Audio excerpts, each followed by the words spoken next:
Halo sob, selamat datang di channel Sobat Madridista Indonesia. Channel yang memberikan berita seputar sepak bola khususnya Real Madrid. Buat kalian yang baru bergabung, jangan lupa untuk klik like dan juga subscribe agar kalian tidak ketinggalan informasi lainnya dari channel Sobat Madridista Indonesia. Selamat menyaksikan Hala Madrid. Man of the Match Levante versus Real Madrid, Vinicius Junior.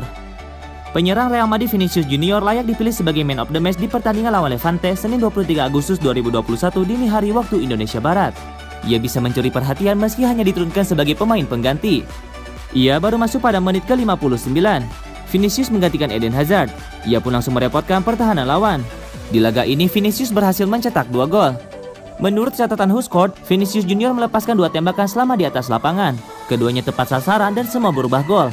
Jumlah ini bahkan lebih banyak dari Karim Benzema yang bermain penuh 90 menit dan Eden Hazard.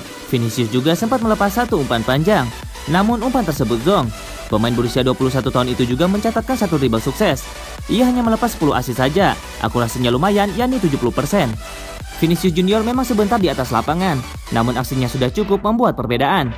Situs WhoScored pun memberikan rating paling tinggi dari semua pemain Levante dan Real Madrid di laga ini, yakni 7,87. Ia pun layak dinobatkan sebagai Man of the Match.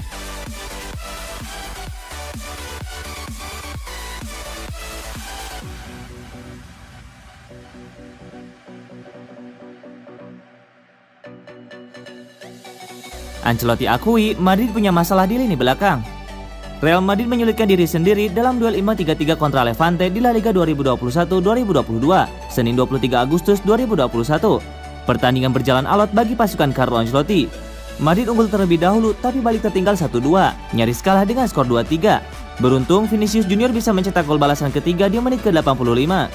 Skor 3-3 berarti Madrid cukup beruntung bisa terhindar dari kekalahan. Meski begitu, jelas ada banyak PR yang perlu diperbaiki Carlo Ancelotti. Dia mengakui bahwa timnya sekarang punya masalah di lini belakang. Ancelotti menilai timnya bermain cukup baik di awal laga, tapi kebobolan dan tertinggal merusak ritme tim. Terlebih, proses kebobolan Madrid terbilang buruk dan seharusnya bisa dihindari. Kami sudah bermain sangat baik di babak pertama. Kami bermain kompak sebagai tim dan bekerja sama. Buka Ancelotti di realmadrid.com. Di babak kedua, kami tidak bisa bermain dengan sikap yang tepat karena kami kebobolan gol yang seharusnya bisa dihindari. Permainan kami juga kurang kompak untuk kebobolan kedua. Kami semua harus bekerja sama. Kami ingin berkembang secara defensif. Imbuhnya. Ancelotti merasa puas dengan kekuatan lini serang Real Madrid di pertandingan ini. Gol-gol mereka cukup memuaskan. Namun, kebobolan 3 gol jelas jadi PR besar. Terlebih karena seharusnya Madrid bisa menghindari itu. Kami membuat kesalahan dan kehilangan poin. Bukan di lini serang, tetapi di lini belakang. Kebobolan ketiga kami lebih karena tidak beruntung. Lanjut Ancelotti.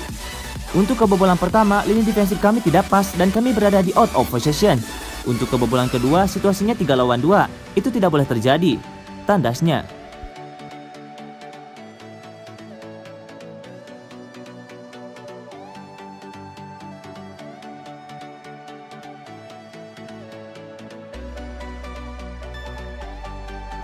Vinicius sang penyelamat Real Madrid. Vinicius Junior jadi pahlawan untuk Real Madrid dalam duel kontra Levante pada pekan kedua La Liga Spanyol 2021-2022. Los Blancos dipaksa berbagi poin dengan skor 3-3. Vinicius mencetak gol kedua dan ketiga Madrid di menit ke-73 dan ke-85. 2 gol ini krusial membuat Madrid bisa menyamakan kedudukan jadi 2-2 dan 3-3. Artinya, winger muda Brazil itu berperan langsung dalam membantu tim menghindari kekalahan. Aksi Vinicius di awal musim ini juga cukup memuaskan bagi Carlo Ancelotti. Musim lalu, Vinicius sempat kesulitan dalam mencetak gol. Dia memang membuat lawan kerepotan di sisi sayap, tapi finishingnya masih kurang. Ancelotti tampaknya juga melihat masalah tersebut. Dia meminta Vinicius lebih berani mencoba mencetak gol. Vinicius Junior punya kualitas dan dia sangat cepat. Apakah dia pencetak gol hebat? Saya tidak tahu, sebab dia memiliki kesempatan bermain melebar. Kata Ancelotti di realmadrid.com. Dia harus mencetak gol sama seperti gol pertamanya, yakni dengan melewati lawan, sebab dia lebih cepat dari lawan-lawannya. Singkatnya, Ancelotti yakin Vinicius dapat memaksimalkan kelebihannya untuk mencetak gol.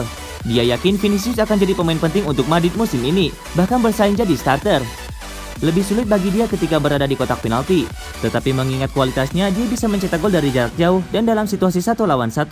Sambung Ancelotti. Dia akan menjadi pemain penting bagi kami. Dia mungkin jadi starter di pertandingan pekan depan. Kita lihat saja. Tandasnya.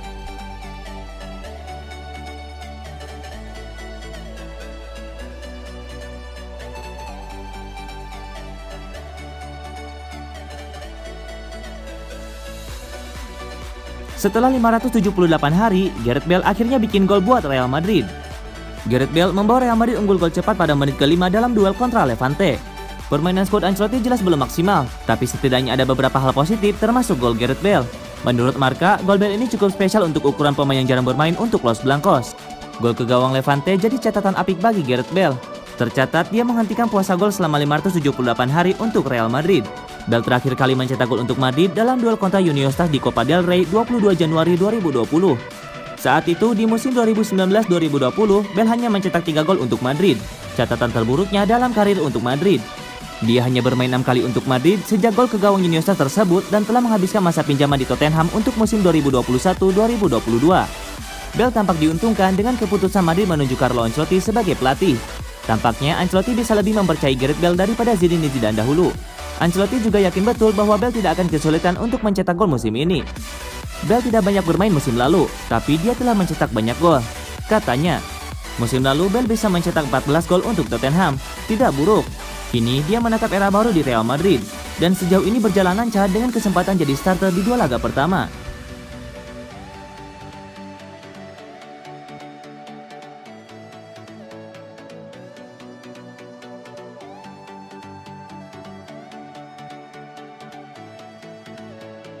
Kenapa Isco ditarik keluar di laga Levante versus Real Madrid Ancelotti? Pelatih Real Madrid Carlo Ancelotti mengaku ia menarik keluar Isco di tengah laga lawan Levante semata hanya karena ia ingin memasukkan pemain yang lebih segar saja. Madrid bermain tanpa Luka Modric saat bertamu ke markas Levante.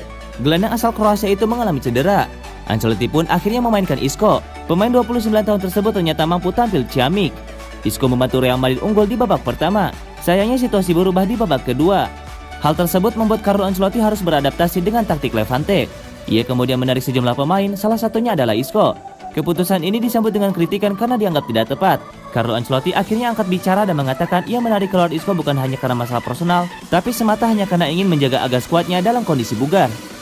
Line up awal yang memulai pertandingan tidak akan pernah bermain sampai akhir.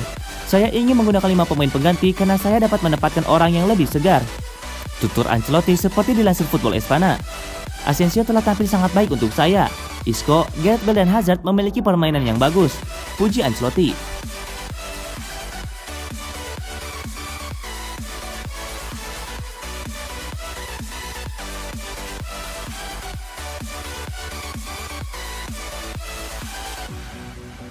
Harapan buat Real Madrid.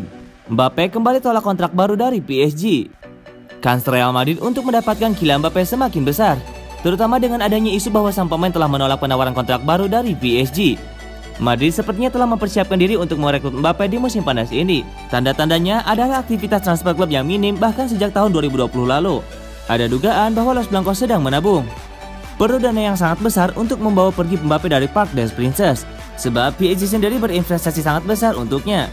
Bayangkan, demi Mbappe mereka berani merogoh kocek hingga 180 juta euro. Apalagi PSG tidak memiliki niatan untuk menjual Mbappe ke klub lain. Namun berhubung kontraknya akan habis pada tahun 2022 nanti, alhasil Les Parisiens mau tak mau harus melepasnya di musim panas ini. PSG sudah mengupayakan segala cara untuk membuat Mbappe bertahan dan menandatangani kontrak baru. Menurut RMC di Prancis, mereka sudah menawari proposal kontrak berdurasi 5 tahun plus 1 musim tambahan. Penawaran tersebut meliputi kenaikan gaji yang signifikan dari kontrak sebelumnya. Meski menggiurkan, namun Mbappe tetap menolak seperti halnya pada tawaran-tawaran sebelumnya. Tekadnya untuk pindah ke klub lain sepertinya sudah bulat. Ini adalah kesempatan besar buat Madrid. Namun menurut laporan dari RMC, PSG masih belum menerima tawaran dari klub besutan Carlo Ancelotti tersebut dan juga dari raksasa Inggris yang meminati sang pemain.